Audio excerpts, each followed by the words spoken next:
I'd rather create something that others criticize than create nothing and criticize others. If you have high quality product behind the bar, it's like a weapon. It's not about the figures. It's about who those figures are. The Hospodpreneurs Podcast. I'm going to drink this beer. Yeah, let's crack them. With James Henderson.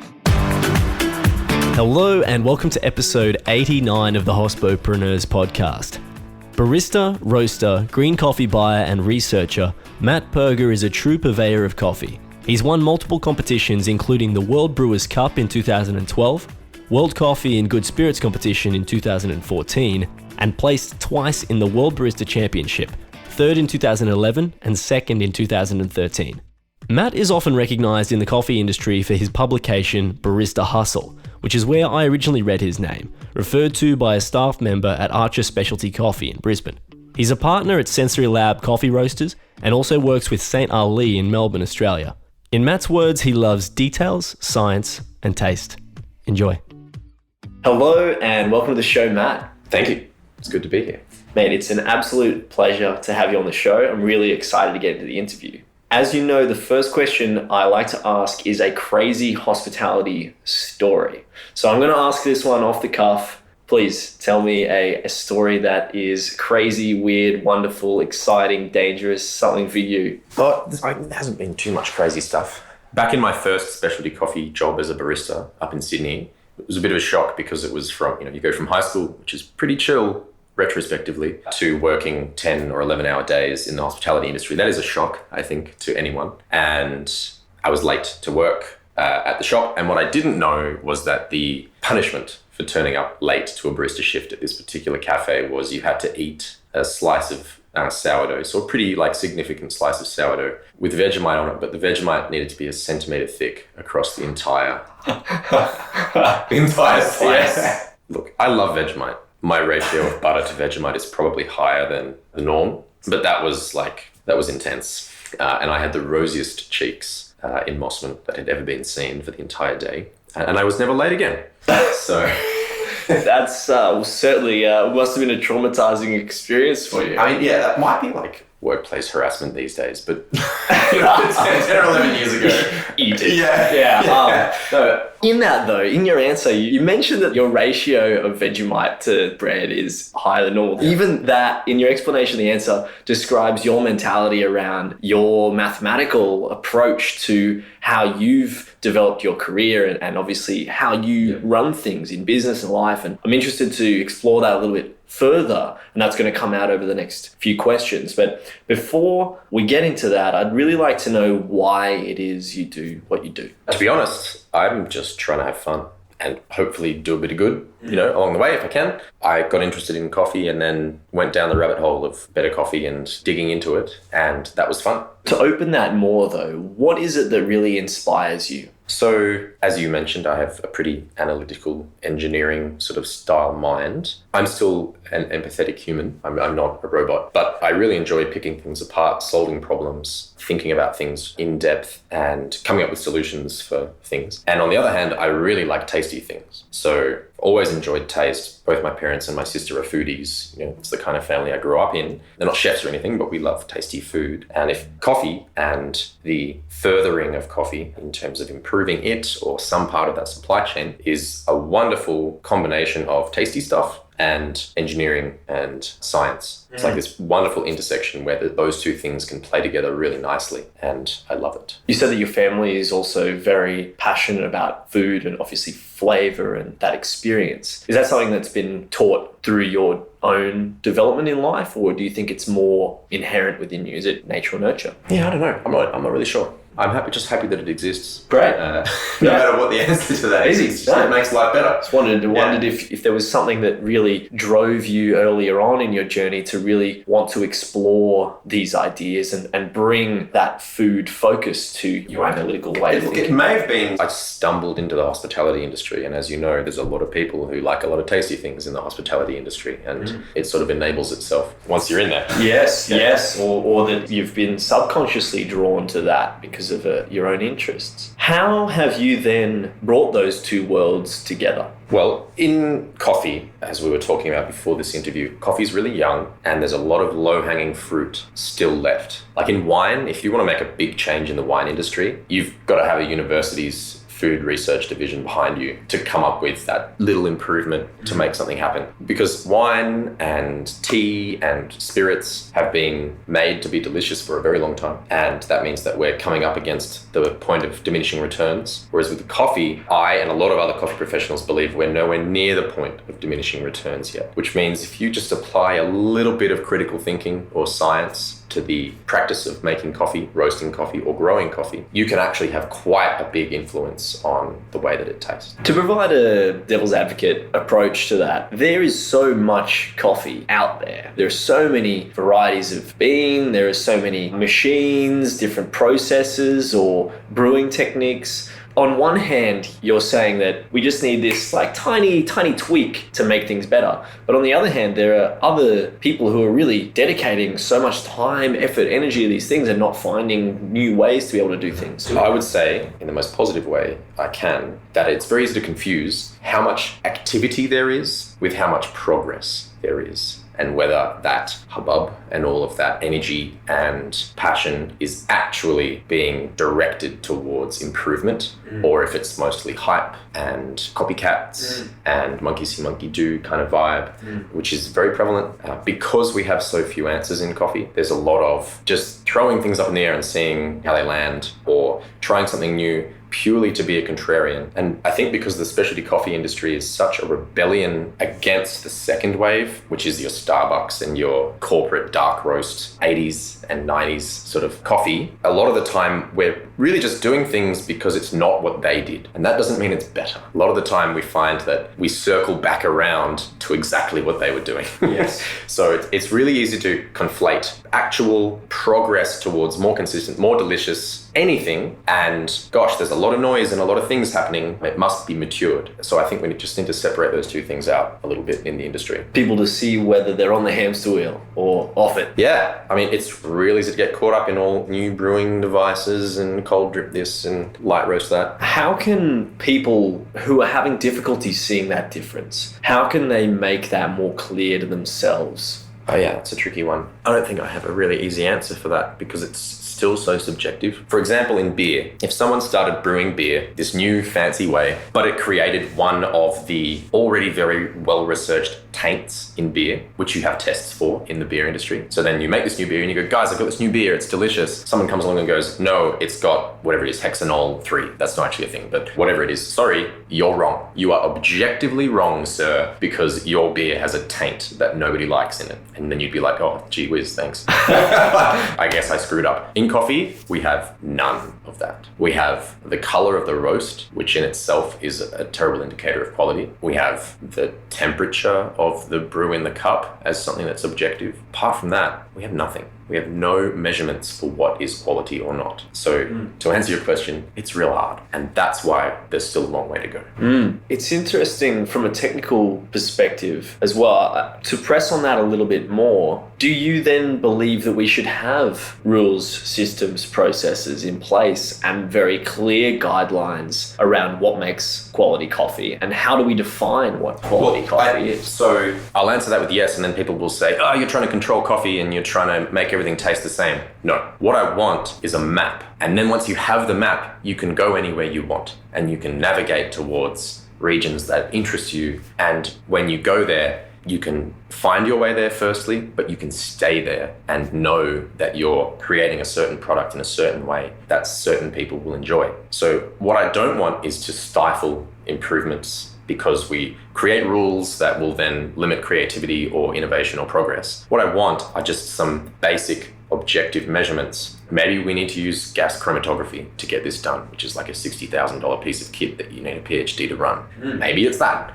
Coffee's pretty complex and hard, but what I want is that map so we can check out the territory and go, I'm over here, where are you? Oh, I'm over here. I'm doing Natty Pinot. And people are like, oh, I know exactly what that should taste like. I really love Natty Pinot. And then someone's like, oh, I'm doing funky orange wine. And you're like, oh, not a fan. That's okay. You're doing exactly what you want to do. You know where you are. There are people who, when they search for what they like, they're going to find you. Right. In coffee, it's like, all we have is really dark roast, light roast. There's a lot of variation. There's a lot of variation on that, right? And that's all we really have. Yes. I'd love for us to have a better map. How are you defining that map? Look, at the moment, we still don't have it. You can get into the weeds a little bit more with level of roast. We're beginning to see slightly more consistency as everyone improves. When customers are starting to realize that they might like an Ethiopian coffee instead of a Brazilian coffee, but for the majority of consumers, it's still just coffee. We're still at the level of, I'll have a red wine, please, in our precision of where we're delivering our product. I like the analogies with other areas of the industry. It makes it very clear. And as listeners know, it's what we do through the program is to cross-pollinate ideas across the industry. So thank you for providing those. We learn a lot from wine. In your answer there, it makes it really clear as to why you are driving things through an education piece. Can you tell us more about what it is that you're doing through education? Right, so about 5 years ago, I started a blog called Barista Hustle, and that was off the back of winning a Barista Championship, and I gained a bit of a following, and I thought, I better do something with this. So I started a blog, started a newsletter, and tried a couple of different things with the blog. There's a giant chasm of death between blog and business. There's a lot of skeletons under that bridge. So I was trying a few different things to see what would stick, and one of the things that really stuck was online education for coffee, because there's not much. As I said, it's still young. We don't have tomes of knowledge and lots of schools. There's no degree for coffee or anything like that. So we just started writing online courses that were as advanced as we could make them, the most cutting edge, but referencing scientific materials, perhaps cross-pollinating from other industries where the science was reasonably similar, and selling them around the world. And it's truly a really global business. I think only 15% or 10% of our income comes from Australia. So it's worldwide. Where do you find most of that demand is from? US. The US? It's still the land of opportunity, apparently. And then it's quite spread out after that across English-speaking countries. But we're about to translate as well. Yes. And they range from nerdy, advanced coffee-making theory and science to, hey, you've never made a coffee before. Here's the quickest route to hopping on an espresso bar and not being a muppet. You'll call that one Barista 1. Maybe you've made a couple of coffees before. Here's how to approach your next job and not get kicked out in the first day. To here's how to do latte art, all the way through to here's how terroir actually affects coffee and the conditions on a farm can affect a cup of coffee. You mentioned there that the US offers a lot of opportunity. In your personal opinion, where is Australia versus the United States versus other countries in their development of coffee? So I think the US gets a pretty bad rap for their coffee quality in general. Almost anyone who knows me and is traveling to the US says, oh, Matt, it sucks. I'm going to the US. The coffee's going to be so bad. So that's what they're kind of stuck with, because diner coffee is terrible. Go to a diner in the US, the coffee's going to be awful. But there is so much middle class money being thrown around in the US. A huge middle class with expendable cash. And once you have paid your food bills and are relatively happy, you start looking for better coffee. It's one of the first things that you start spending more money on. So the US's specialty coffee scene, although it may have been a little bit late to begin, has absolutely exploded in the last, say, 5 years. Perfect timing for you. Great timing. Yes. I caught a really nice wave in respects there, but the coffee that you could get some of the best coffee in the world in the US, but just like with any other product, you need to know where to look. So it's hard to deal in averages because specialty coffee is like less than 1% of the world's coffee. It's really hard to say America now has great coffee. The highs are really high in the US, but the lows are still really low as well. Where should people be looking for quality coffee in the US? You can find some in almost any city. Any city with more than 1 million humans in the US, and there'll be some third wave, great specialty coffee shop or roastery that's doing a really good job. Great. Yeah. I drove from Boston to New York back in April, and a friend of mine who lived in Boston took me into a local cafe in the equivalent of a tiny country town, a little mini stopover off the freeway. I walked in and the cafe owner knew me from my blog. And I was like, oh, jeez, we're reaching saturation. Great. Yeah, absolutely. How have you managed your own profile within the specialty coffee industry as your brand has grown? I mean, the blog has been incredible, and giving out free information tends to generate a lot of goodwill. Fancy that. So I've made a lot of friends and made a lot of connections around the world through that. In terms of managing it, I am a bit of an introvert. I recently stepped off Instagram and Facebook, just off. I had a pretty sizable following on Instagram and it just wasn't vibing for me. So in terms of managing my profile, it's quite a suicidal move. So whether I'm doing a great job of it or not is one thing, but really I try to be as honest as possible and try to be as transparent as possible. So for instance, on our website, we've never taken ads. We've never done pay for comment. We've never done ad banners for other companies. We are entirely dependent, no gods, no masters. And that, although you have missed out on a lot of revenue, on the flip side of that coin, there is so much trust that comes with running a business like that. And I try to be, if I have an opinion that I believe is the truth, I will say it. If that's going to make people angry, so be it. You know, it's not because I want it to make you angry, it's because I want to share the truth and I'm hunting for truth. Would you like to join me on my journey towards truth? And people respond to that. I think it's great. Is truth objective? Well, truth in its myriad forms. So maybe I'm just trying to find a better way to make coffee that I like, and here's the way that I got there. And that's great. Maybe truth is this business model isn't sustainable, guys. You know, we need to fix it, which is a hard pill to swallow. Or maybe it's, for instance, a few years ago, I became a pariah of sorts in the coffee industry when I said, automation is coming and it's going to make lattes better than we can. That's inverted commas truth. Right? Yes. So it's like, you're not going to be happy with this. Yeah. But I can't not say it because I think it's the truth. That's what I mean by truth. It's interesting, and that's why I asked the question. I should have said, is truth subjective instead of objective? But the discussion around your training programs, taking the cutting edge ideas at the time, they are at the time. Things evolve and then you have to update. And do you enter with that humility? Absolutely. And I'm famous for flip-flopping on some ideas, and people will try to insult me by saying Matt's always changing his mind. And I think that's a compliment, because all I'm doing is taking whatever evidence we have, which is not much, and then, you know, and then you have to have, what's the phrase? Strong opinions loosely held. So I am just a Bayesian operator. I just have odds. It's always odds based on what's best to do. And 80% of the evidence I have tells me that I need to be doing this. I'm going to do it. And then if that slips down to 49, that's less than 50. I'm like, okay, well, then I probably need to do something else. And I think you just need to be really open-minded in terms of what truth is, because it's, as you said, whatever is best at the time. Yes. How do you then manage other systems and processes that have taken resources to build when paradigms shift? How do you change things? It can be a costly process to do that. So what do you do to manage that? I mean, for a while, there was a page on the blog which was like things we got wrong. It was just a list. Yeah, that's great. When you have a blog with 500,000 words on it, some of that's wrong, right? And it becomes proven wrong quite regularly. So you just got to move on. Apology maybe not be the right word, but just flag it. Be like, this was wrong. There you go. Check that out. And then you get to businesses that have invested money in plant or like infrastructure, and then that's proven wrong.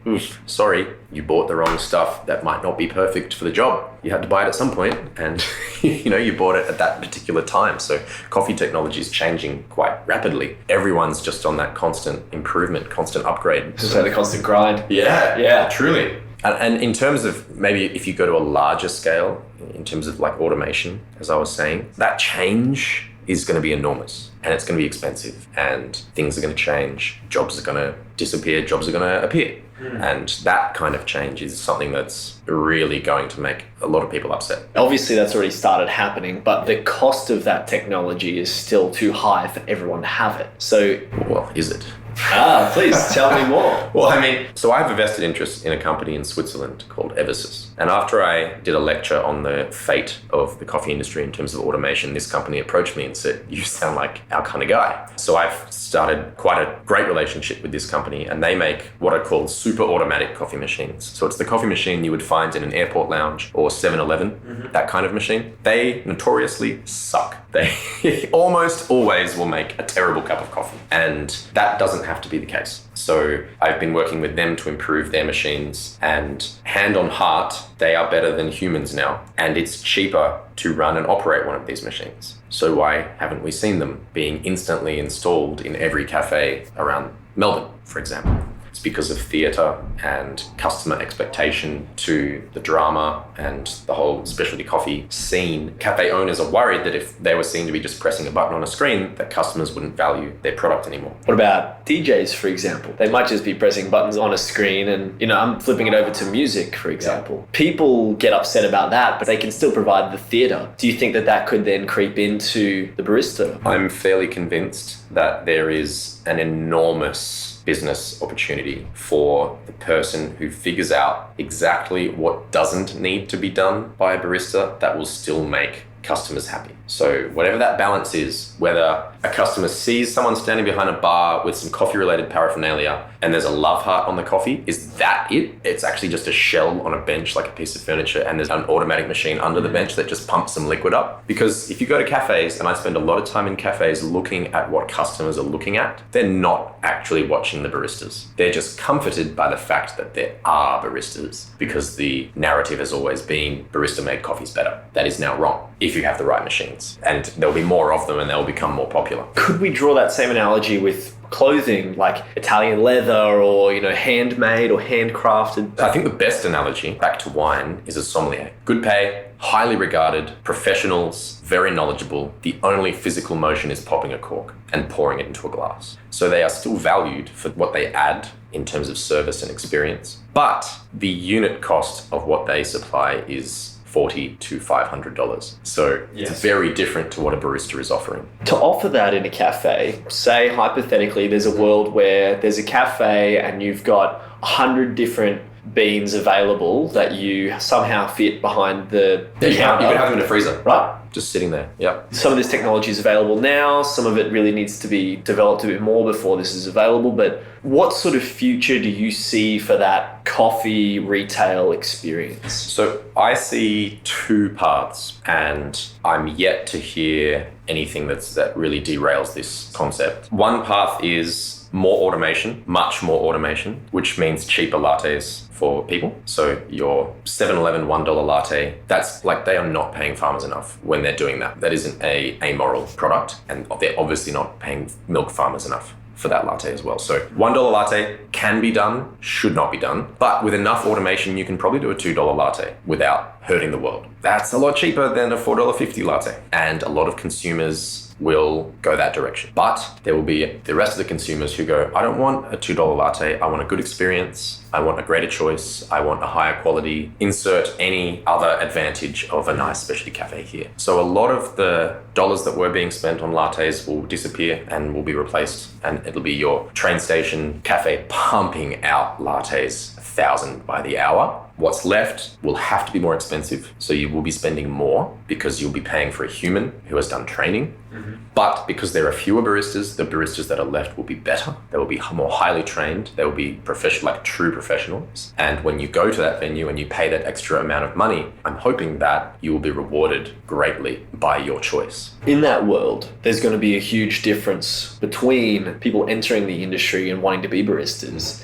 and baristas. So in this hypothetical scenario, how would the workforce enter that market to become trained baristas? It's not instantaneous. There won't be a total chasm between the two. There's always going to be different ways. But I think there's going to be a pretty strong distribution towards the two ends, with less than there currently is in the middle. Mm-hmm. So I don't think there'll be zero paths of entry, but if you're demanding more from your staff so that you can charge more for your beverages, so that you can operate in that other space, you will need to offer certain levels of training for those staff. There'll have to be like minimum standards that you can go into a course, or maybe there's an in-house education system, or I run an online coffee school. We are operating and moving towards that future when we think about what courses we're offering. We're like, hang on, what do we need to be doing? What is the library of courses that you need to be offering 10 years from now? And this automated future is definitely included. How are you planning that far ahead with so much technological change that's happening in that time, or is going to happen, that you just can't predict,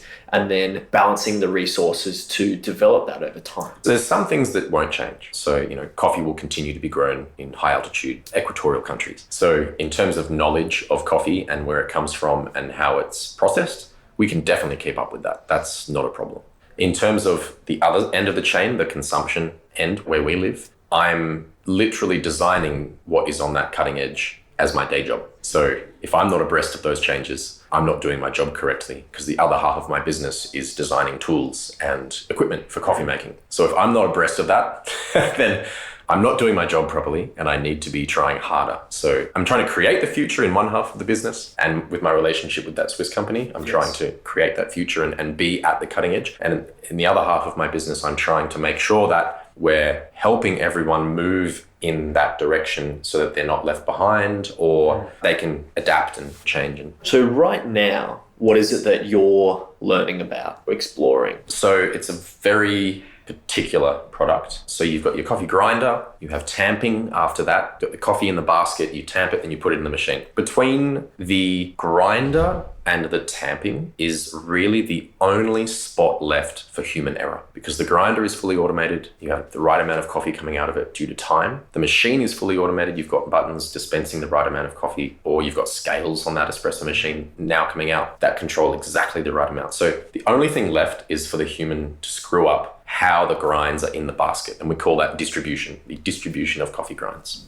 in the portafilter. And we're up to patenting. So we're filing a patent literally this week, I hope, for a mechanism that does that effectively. So the idea is if you distribute grinds imperfectly, you can taste it. If I made you 2 espressos side by side with one distributed perfectly and one distributed even slightly imperfectly, even if you're not coffee trained or have tasted a lot of espressos, one of them will taste dry and astringent and one of them will not. It's a very, very touchy little area. We're essentially using the roasted seed of a cherry to withstand 125 pounds per square inch of water pressure. It wasn't designed for that. Like we've crushed up this little seed and now we're like, can you please evenly control the flow of water through yourself? Thank you. It's not just going to happen by chance. We need to organize that coffee perfectly. And the benefits of this are flavor, efficiency, so you waste less coffee. If you're utilizing more of the coffee, you're wasting less of it, which means that your cost of goods goes down. RSI is another issue. If you're constantly using extra tools and motions when you're making coffee, that we need to get rid of that too. And just the flavor, dude, when it's right, if you've never had a perfectly distributed espresso, it's like musket, just liquid gold. I just hate badly distributed espresso with a passion. This tool has made me sort of rekindled my love for espresso. Love that.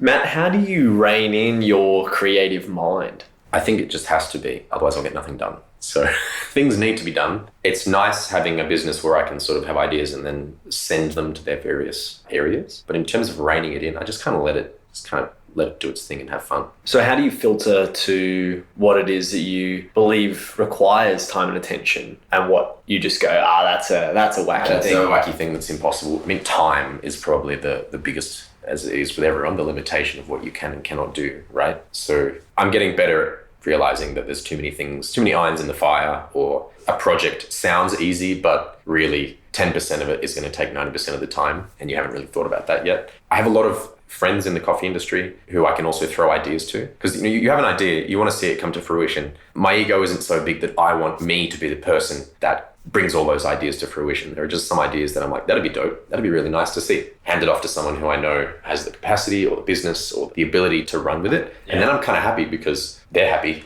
And it might happen. Yeah, and now it might happen, which is great, because it wasn't going to happen before because I'm way too busy.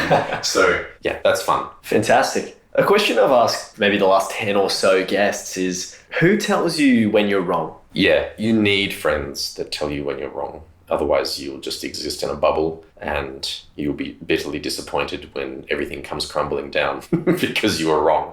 I've just got really good friends, and dissent is mandatory. If one of your closest friends thinks something is wrong, or that the path that you're going down is not the one that you probably wish that you should be going down because of hubris or because of ego or because of, whatever, and any reason, it's mandatory that they share that with you. Are those friends in the industry? Are they from... Some are, some aren't. Yeah. What's the sort of makeup of that? Is that dozens of friends or a few close friends? No, like really close friends. Yes. Less than 10 of those kinds of people. I think it's really important to have dissent. On your journey, Matt, who have you looked up to? Who's really inspired you to do what you do? Do what I do. So I've had a lot of mentorship from the chair I'm currently sitting in now is Salvatore Malatesta's chair. He's the owner of St. Ali. So I've been part of St. Ali for 6-7 years now, and he's been great. He's excellent businessman, studied law, has run and operated so many hospitality businesses, more than I can count. And he's been a really great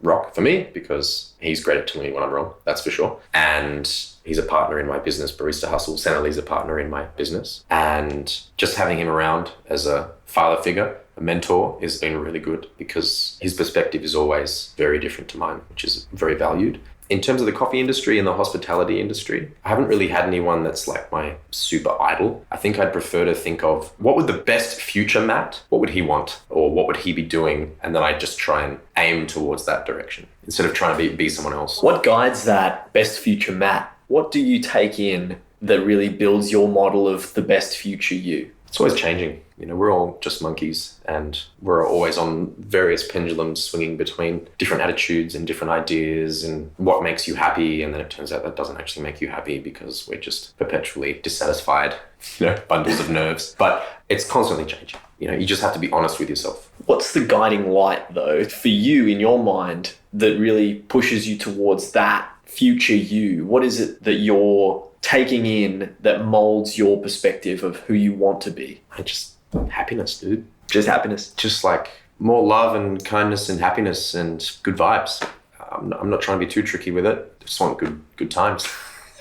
Sorry if that's not satisfying, but that's what I want. I can feel there's more to it. I can feel there's more behind that into what you're learning from that models yourself. Yeah, there's your close friends. There's your ethics. We are entering a pretty tumultuous time ethically. There's a lot of weird things happening in the world. There's a lot of climate-related things. There's a lot of dissent and troubles in various countries.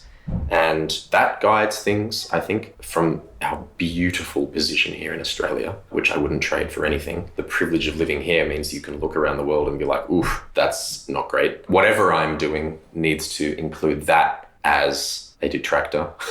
The more wealthy and well-off and easy your life becomes, I think you're either an evil human who doesn't think about these things, or you start to focus more on, hang on, how can I help more humans have what we have here in this beautiful country? And in the coffee industry, especially, there's a lot of things that aren't great for a lot of humans, and it's still closely related to colonization, imperialism, and slave labor. And that's really hard to forget when you're working in the coffee industry. So the future version of Matt is obviously trying to help those things. It's trying to reduce the carbon footprint of coffee because it's a luxury item with no caloric value. What the heck are we doing? So there's definitely ethics involved in coffee, perhaps more so than other products, which are first world production, first world consumption, like wine mostly would be classified as that. So yeah, I think ethics would be the close second at the moment. Great. Matt, I have one last question for you today. Sure. And I'd love to know who you'd like to hear on the show.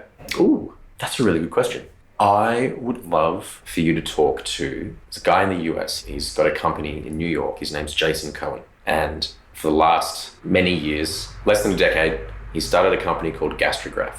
And that company is an AI flavor company. And his take on sensory science and tasty stuff, so any homogeneous liquid, wine, beer, spirits, tea, coffee, anything, they've mapped it in terms of human sensory data. So you put in your data in an app, right, and then his AI can actually parse that data and understand what you're tasting, recommend what you'd actually like instead. Or it can tell a company, ooh, slight defect in this batch. Don't send that to a population with more Latinos. Send it to a population with more Germanics because they won't detect it. That kind of level of flavor has become math, yet it's still entirely based on human sensory perception. And I think, although he's not specifically in the hospitality industry in terms of working in venues, or it's a very new emerging part of our chain from organic agricultural product needs to be controlled somewhat to create a stable product. And he's right in the thick of new flavors and new things that'll make humans enjoy food and beverage. Totally. Sounds like a guy I would love to meet. I will introduce you both. Thank you very much for being on the program today, Matt. It's been incredible having you on. Cheers.